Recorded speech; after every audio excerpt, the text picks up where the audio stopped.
की बड़ी खबर यह है कि बांग्लादेश के हिंदू अब कट्टरपंथी ताकतों के खिलाफ एकजुट हो गए हैं और आज बांग्लादेश में अंतरिम सरकार के प्रमुख मोहम्मद यूनुस के घर के बाहर हिंदू समुदाय को लोगों ने ऐसे बैनर्स और पोस्टर्स के साथ विरोध प्रदर्शन किया जिन पर अयोध्या के राम मंदिर की तस्वीरें लगी हुई थी। अमेरिका का हाथ होने के आरोपों पर अमेरिका में व्हाइट हाउस के प्रेस सचिव ने भी यह जवाब दिया है और कहा है कि बांग्लादेश के तख्ता पलट में अमेरिका का कोई हाथ नहीं है। तो अमेरिका ने पहली बार इस पूरे मामले पर अपना स्पष्टीकरण दिया है और ये जो सारे आरोप लग रहे थे कि अमेरिका ने यह सब कुछ करवाया है, इस पर अमेरिका ने कहा है कि हमारा इससे कोई लेना देना नहीं है। उनके प्रवक्ता ने, सरकार के प्रवक्ता ने क्या कहा, आप सुनिए। अमेरिका खुद पर लग रहे सभी आरोपों को गलत बता रहा है, निराधार बता रहा है, लेकिन उसके पास इन सवालों का कोई जवाब नहीं कि जब बांग्लादेश में सब कुछ अचानक और बड़े ही अप्रत्याशित तरीके से हुआ तो वहां की सेना को अंतरिम सरकार बनाने के लिए सिर्फ 24 घंटे में ही मोहम्मद यूनुस के रूप में एक ऐसा नेता कैसे मिल गया जो अमेरिका के बहुत करीब माना जाता है। 5 अगस्त को जब शेख हसीना ने बांग्लादेश छोड़ा तब पूरी दुनिया में इस बात की चर्चा थी कि बांग्लादेश की सेना ने तख्ता पलट करके शेख हसीना की सरकार को देश से बेदखल कर दिया है। लेकिन आप खुद सोचिए, अगर यह तख्ता पलट सेना ने किया था तो फिर सेना ने 24 घंटे के अंदर ही बांग्लादेश की सत्ता को अपने हाथ में न रखकर वहां मोहम्मद यूनुस की अंतरिम सरकार क्यों बनवा दी। सेना के पास एक शानदार मौका था, वो चाहती तो वर्षों तक बांग्लादेश पर ऐसे ही राज कर सकती थी, लेकिन उन्होंने 24 घंटे में एक इंटरिम सरकार बनवा दी। सच्चाई यह है कि यह सैन्य तख्ता पलट शायद था ही नहीं, बल्कि यह एक सत्ता परिवर्तन था जिसे सेना और छात्रों के उग्र आंदोलन से के जरिए अंजाम दिया गया। क्या आप जानते हैं, मोहम्मद यूनुस के उस अमेरिका से काफी अच्छे संबंध हैं जो अमेरिका बांग्लादेश में लगातार लोकतंत्र को मजबूत करने के नाम पर शेख हसीना की सरकार की आलोचना करता रहा है। मोहम्मद यूनुस अमेरिका के बहुत करीब है। कैसे? अमेरिका के 42वें राष्ट्रपति बिल क्लिंटन की पत्नी हिलरी क्लिंटन जब बराक ओबामा की सरकार में वर्ष 2009 से 2013 के बीच विदेश मंत्री थी, उस समय मोहम्मद यूनुस पर अमेरिका काफी मेहरबान हुआ करता था। उस समय अमेरिका की एक संस्था पर यह आरोप लगा था कि उसने मोहम्मद यूनुस को उनके ग्रामीण बैंक के लिए भारतीय रुपयों में आज के हिसाब से 108 करोड़ रुपए की आर्थिक मदद दी थी। इसके अलावा मोहम्मद यूनुस पर आरोप है कि उन्होंने हिलरी क्लिंटन के क्लिंटन फाउंडेशन में एक बार नहीं बल्कि कई बार डोनेशन दिया है और उस समय हिलरी क्लिंटन मोहम्मद यूनुस की लगातार मदद कर रही थी और वर्ष 2012 में उन्होंने ढाका में मोहम्मद यूनुस से मुलाकात भी की थी। यह वही समय था जब अमेरिका मोहम्मद यूनुस को शेख हसीना के खिलाफ न सिर्फ मजबूत कर रहा था, उन्हें तैयार कर रहा था, बल्कि उन्हें अपने देश के सबसे बड़े पुरस्कारों से भी सम्मानित कर रहा था। वर्ष 2009 में तत्कालीन राष्ट्रपति बराक ओबामा ने मोहम्मद यूनुस को अमेरिका के सर्वोच्च नागरिक सम्मान the presidential medal of freedom से सम्मानित किया था। इसके अगले ही साल 2010 में उन्हें कांग्रेशनल गोल्ड मेडल दिया गया और जब बराक ओबामा के पहले कार्यकाल में मोहम्मद यूनुस को इतने बड़े बड़े और प्रतिष्ठित पुरस्कार दिए जा रहे थे, तब उसी समय बांग्लादेश में मोहम्मद यूनुस पर कई गंभीर आरोप लग रहे थे। यानी अपने देश में वो विवादों में थे, अपने देश में उन पर आरोप लग रहे थे, लेकिन अमेरिका उन पर लगातार पुरस्कारों की वर्षा कर रहा था। जब बांग्लादेश में अंतरिम सरकार बनी तब इसमें लगभग सभी 27 बड़े मंत्रालय मोहम्मद यूनुस ने अपने पास रखे और इस सरकार में अब सब कुछ उनके हाथ में है। 27 बड़े मंत्रालय उन्होंने लिए हैं।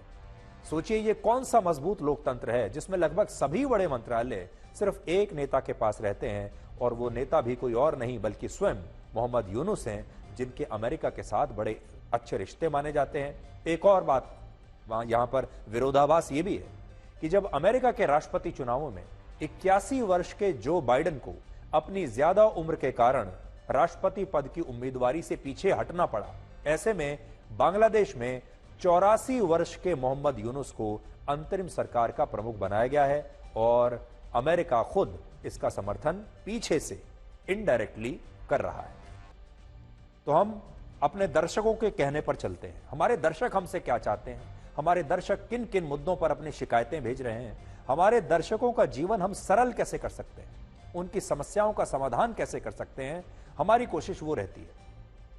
तो हमारे दर्शकों ने, खासतौर पर मुंबई के दर्शकों ने जो हमें लिखा है, जिस टोल प्लाजा के बारे में उन्होंने बताया है, इन्हीं में से एक टोल प्लाजा का नाम है मुंबई का दहीसर टोल प्लाजा, जिसके बारे में हमें बहुत सारे दर्शकों ने लिखा।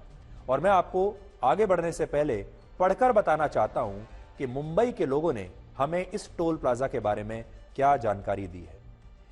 अब देखिए, राजेश मानकलाल शाह, उन्होंने लिखा है, I admire and appreciate your efforts to take up such a burning issue where the government is completely responsible for looting the public. उन्होंने लिखा है,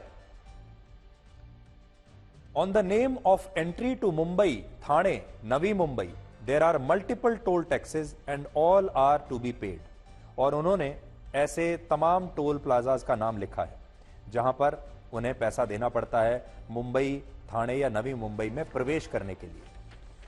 अगले दर्शक हैं अर्पण मित्रा, जिन्होंने लिखा है, request you to send your team to Mumbai's Vashi, Airoli, Dahisar and Mulund toll नाका for reporting on toll tax. Even after paying toll tax, we are getting broken potholes road in Dahisar. यानी टोल टैक्स देने के बाद भी सड़कें टूटी हुई ही मिलती है। सुप्रिया शेट्टी लिख रही हैं, दहीसर चेक नाका in Mumbai is not even 4 kilometers away from my house, but still have to pay the toll and it creates a lot of traffic jam during the evening and also causes a lot of chaos.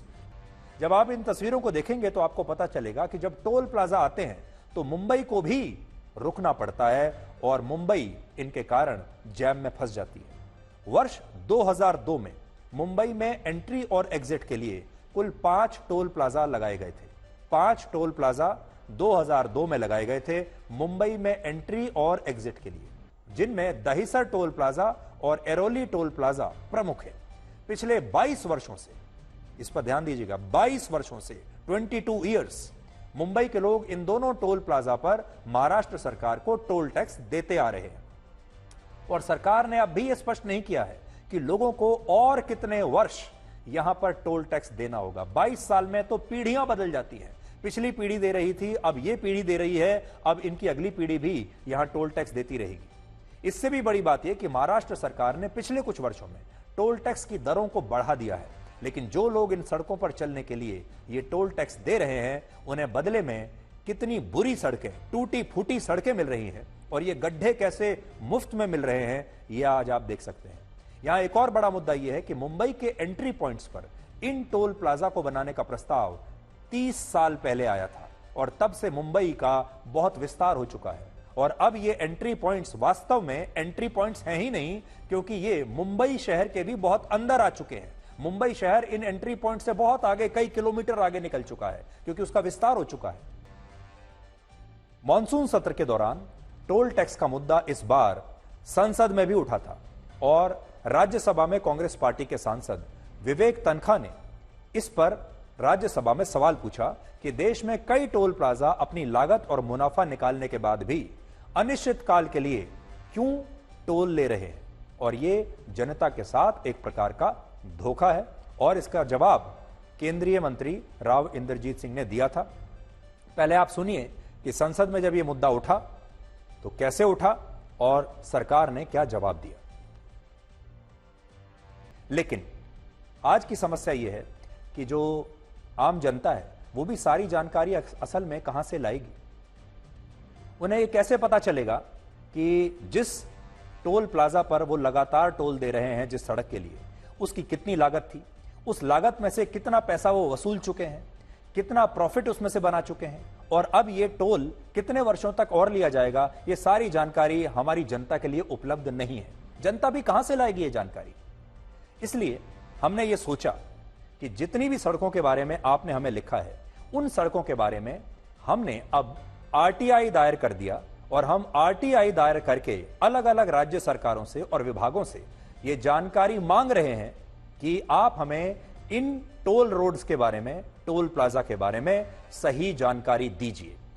और जैसे ही हमें यह जानकारी प्राप्त होगी, हम इस पर आपको एक और विस्तृत रिपोर्ट इसी ब्लैक एंड व्हाइट में दिखाएंगे। यही एक रास्ता है कि हम राइट टू इंफॉर्मेशन का फायदा उठाएं। Court of arbitration for sport, यह अदालत ऐसे मामलों में एक दिन से ज्यादा सुनवाई नहीं करती और ऐसे मामलों में अंतिम फैसला ज्यादातर मामलों में 24 घंटों के अंदर अंदर आ जाता है।